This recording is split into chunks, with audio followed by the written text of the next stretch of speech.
Hey guys, welcome back to another week with Mac Outdoors, Mia and Lea. Stay tuned this week because we'll be sharing tips how to get ready for your archery hunt. Stay tuned. This summer, whether you're at the range or in the field, WSI Sports' Hypertech bamboo tanks, tees, and leggings will have you covered. Visit WSISports.com and use Leah's affiliate code, LLCO10 for 10% off your purchase. All products are proudly made in the USA. WSI is bringing back pride in American-made clothing. Again, that code is LLCO10 for 10% off your order at WSISports.com. Hey everybody, welcome to the Mac Outdoors podcast, where a dynamic mother-daughter duo share their adventures, tips, and advice. I am Mia, and I'll be accompanied by the one and only daughter, Lea. It is time to get to outdoors, hunt, shoot, and spend time with family and friends. Let's get this show on the road. Hey guys, welcome back. We are excited for archery season. I'll be hunting elk in Colorado, and Leah's going to be hunting some deer and other animals up in Montana. And we also wanted to share with you some ways to have the best tasting game meat after you have a successful hunt. So Lea, why don't you tell us what you're going to be pursuing with your bow this year? So this year I decided that I am going to hunt whitetail with my bow up here in Montana, and I'm super excited for it. I don't think I'll be hunting a buck, just a doe. I'm super excited since last year I didn't get to hunt at all because I focused so much on my first year of college. Yeah, and so you didn't really get to hunt during the fall season like you normally do, but we did go on a whitetail hunt. But you only really hunted there one day and from a stand, and it was miserable and horrible for you because your back hurt so bad. I know before you headed off to college, you used to shoot your bow all the time, so you were always in archery hunting shape. But now that you're not, shooting the indoor competitions and shooting 3D and all that year round, what do you think people should do to stay in shape for archery? I think there's a lot of ways you can stay in shape. I know for me it's really tough because a lot of the ranges you have to go and pay to shoot there. They don't let you shoot for free. So that's kind of a hassle. That's a hassle if you have a college kid budget, huh? Yeah, especially when it's $10 or $15 just to go shoot. I would rather be outside, of course. So what I did is I just bought a little target that could fit in my dorm, which most people don't have to, but it's easier to travel with, and it does work with broadheads or regular field tips, so that was a plus. So I pack that around, and I just found a good spot where I can set the target out that was on Forest Service where I could shoot. I would just go out and practice shooting my bow. Some really good ways to get in shape for shooting if you don't get to go out all the time is you can buy an exercise band, or they make a bow trainer that you can practice just drawing the bow, because it's not very good and it's not very safe to draw your own bow back without an arrow, because in case you dry fire it, you're going to wreck your bow and then you won't be able to go hunt with it. Right, and that's a really good word of caution for people, like Lea just said. Even with a long bow, a recurve bow, I see a lot of people draw those and they let them down, but if you draw that and let go, and especially a compound bow, if you draw that and let go without an arrow in there, the energy has no place to go. And so what it does is it goes into the limbs, and it can cause damage in there and weakness. And then eventually it might happen the first time you let it go without the arrow, or it might just loosen the limbs for later, and then the bow is going to explode. And Lea and I both have seen it happen, and it is pretty scary, and you can really get hurt. So be careful and do not draw your bow without an arrow. And just like the rules of firearm safety with archery, when you have that arrow in there, if you're drawing that back in the dorm, that's not safe because the arrow is going to hit something. So always make sure that you're pointed in a safe direction when you draw your bow with an arrow in it. So like she said, bow trainers and bands, those are great if you can't get somewhere safe to shoot your bow. Another good thing to practice when you're getting ready for a hunt is shooting from different positions. For example, you can shoot from a kneeling position, you can shoot from around a tree and stuff like that, shooting kind of through a bunch of brush. I know when I shot competition, it was really hard for me to shoot in shadows because the range is very different. Yeah, that was something that we noticed really a lot, wasn't it? When we went back east and there was so much shrubbery and stuff, and those tunnels made the targets look different than if they were just in the open like here out west. Yeah, and you wouldn't think it'd be very challenging at all for just to shoot through some bushes and shadows, but they really do affect how your target looks and how far away you are. So that's always something good to practice with. Yeah, and something with those 3D targets and the competitions that I really like, because I'm terrible at judging distances. And even when I used to golf a lot, I was always terrible at estimating the yardage. And so if you can do the 3D competitions, it's a great way to test yourself and try to estimate how far a target is. Because sometimes in the field, if you're hunting from the ground and animals are moving, you may not be able to actually see how far it is before you have your shot opportunity. Another really good one that I know my mom has been practicing for her big archery hunt she has coming up is getting your heart prepared. Kind of like when you see your animal, your heart starts to race. So to kind of help prepare yourself for that kind of, anxiety or excitement you have is just do a sprint or a good run and then stop and control your breathing and shoot at your target. Yeah, and I've been doing that one. I've been running up the hill and then shooting down toward my target, and then I pull my arrows, and then I run down the hill and I shoot up toward the target. And that's something that downhill and uphill, not just for when you're hunting from the ground, but if you're going to be hunting from a stand, you need to learn how to stand in the stand and pivot from your hips so that you have your level shot with your upper body. You always want to keep that upper body the same. So definitely practice from a high elevation if you're going to be shooting from a stand.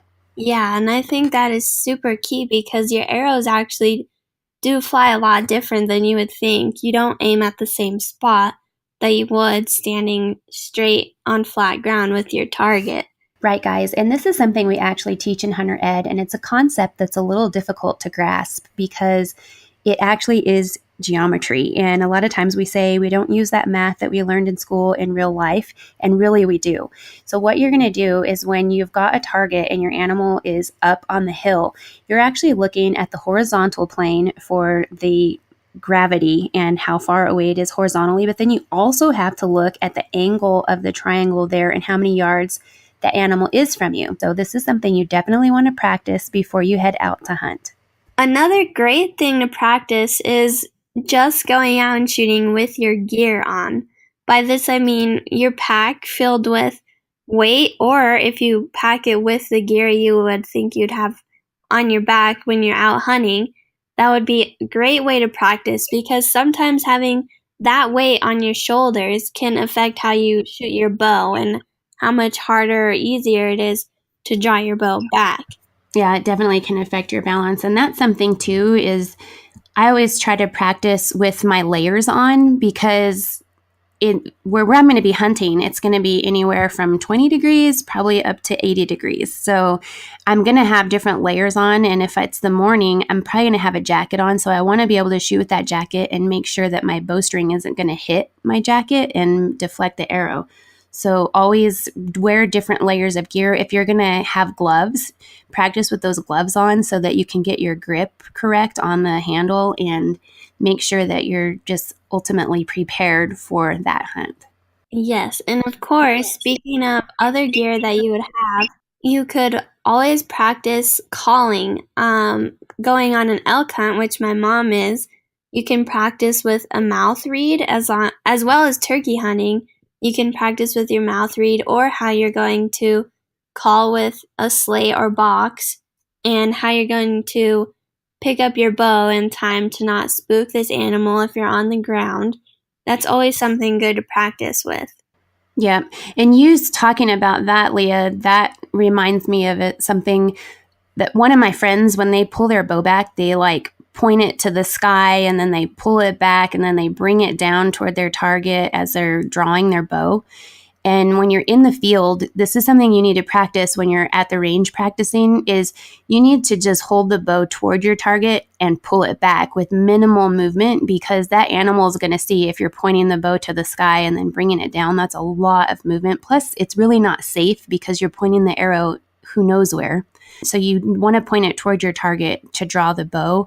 So really practice that, and practice holding that draw for minutes, because sometimes it can take what seems like years for that elk or deer to walk out into position from behind the brush. So practice holding for long periods of time. Get those muscles really strong. Yeah, and a good way I do it is I will draw my bow and count, and then once I get steady at 5, I go to 10. Same thing, 15. It's always nice to practice. And when you get working with your muscles with the bow trainer or that band, it also helps with your holding. Yep, and that's super duper important out there. Well, we hope that you all have successful hunts this year, and we hope that you'll send us your hunting stories. Right now, let's take a little break to get a word from our network, and we'll be right back. Hey, this is Lloyd Bailey, the Armed Lutheran, host of the Armed Lutheran Radio podcast, reminding you that the podcast you're listening to is a proud member of the Self-Defense Radio Network. Check out all the great content at selfdefenseradio.net.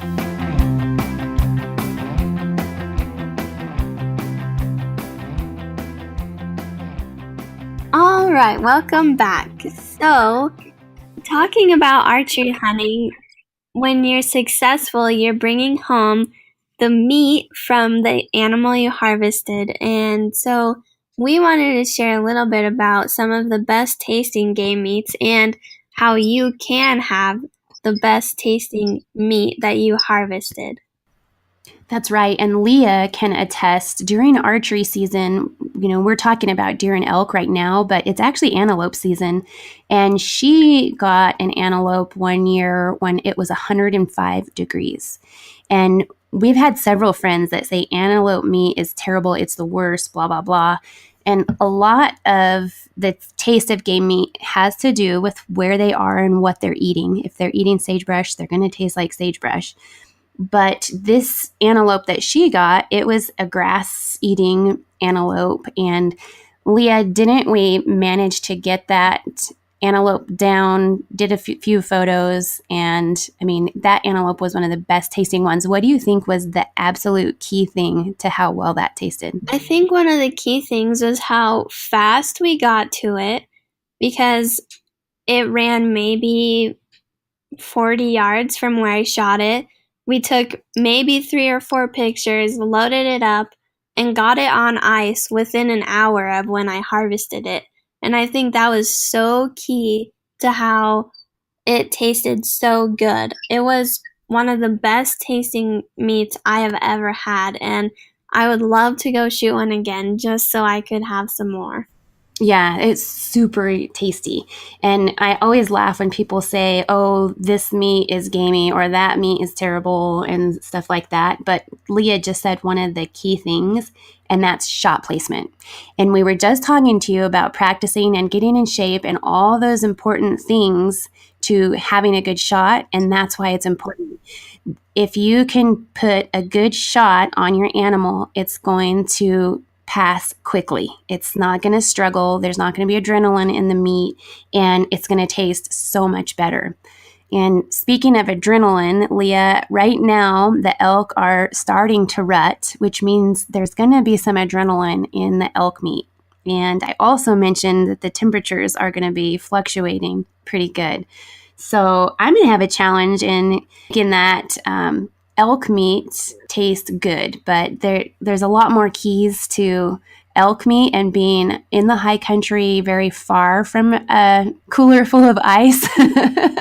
So if you're super far away from hunting camp, or you're out in the wilderness, miles and miles away from civilization, as my mom will be, a huge thing is to get the hide off the meat as soon as possible. This will really help it cool it down right away, especially if it's in hot temperatures, as it is most of the time during archery season.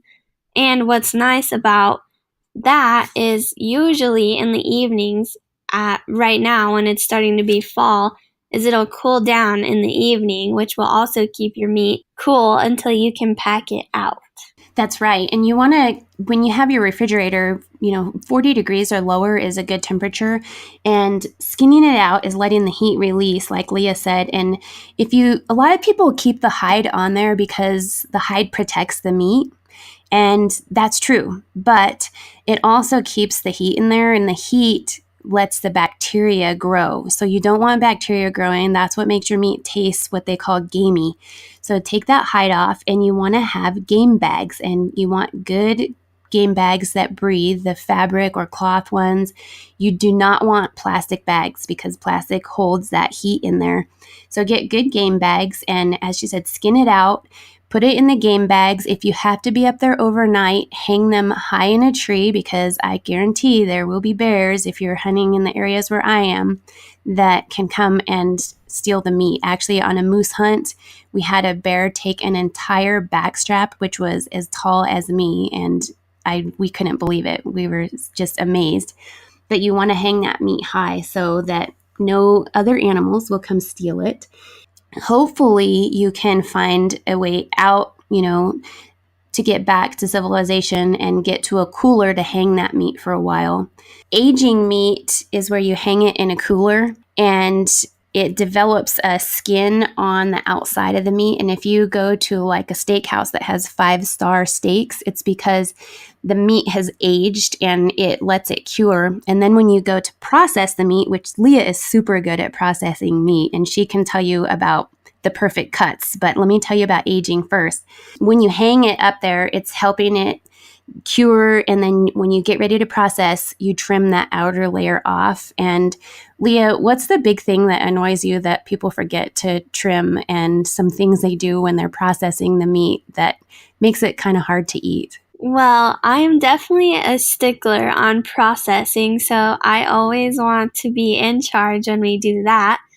A big thing is taking off the big chunks of fat from the meat, if there is any. Sometimes, during later hunts, a lot of the animals will have a lot of fat on them, depending what the animal is. Another big thing is taking the sinew and muscle sheathing off the meat, because that is like the stringy stuff you get in a steak, and that is just not pleasant, I don't think, for anyone to eat. It's super easy to take off and cut, so I definitely recommend your meat will be 100 times better if you take the extra time, do it yourself, and take that stuff out.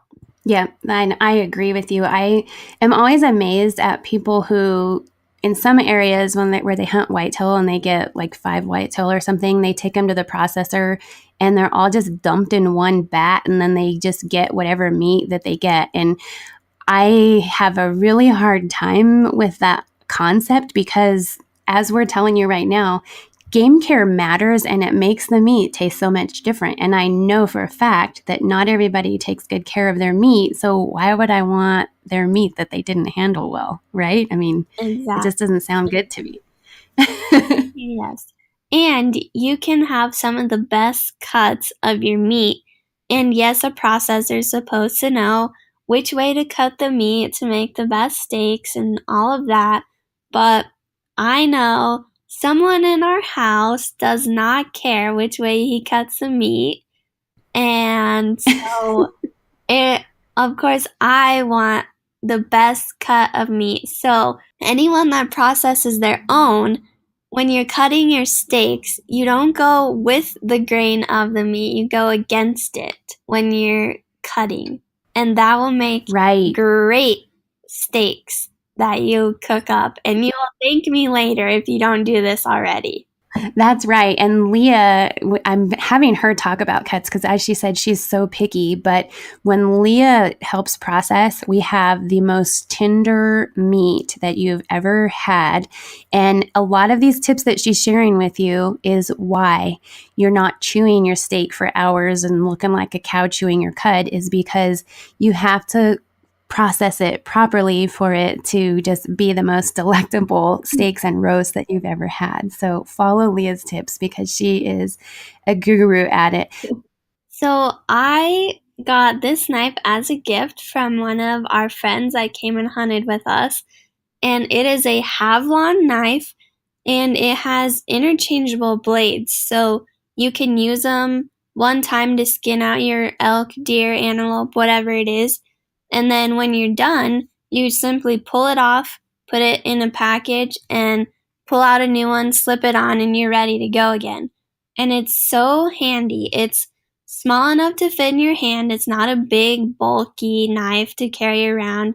It's just like the size of a pocket knife. I think it even has a clip on it. So I love carrying it around. It's perfect for skinning. I love to skin things as I'm a trapper. So I did that a lot with it. I've tested it on everything I can. I've even cut meat with it, and it's perfect. The blades aren't flimsy, which is nice, even though they're replaceable. So I would highly recommend anyone that is looking for a new knife to try out these Havlon ones. They sell them at Cabela's and Bass Pro and all those places. So I think you can even order them online if you don't have a store that carries them. And one thing with those also is Lea and I really like the small kind of surgical type of blades, but they also do have larger blades available. So you have your choice depending on what your preference is. So check those out. We're not sponsored by them. We don't get any kickback from them or anything like that. We just wanted to share a good knife with you. So Well, if you guys have any other suggestions on equipment we should try out or look into using on our future hunts, let us know on our social media at Mia Anstein and Lea_Huntress, and share with us any of your processing secrets if you're willing. Thanks for tuning in this week, and we hope to see you next week.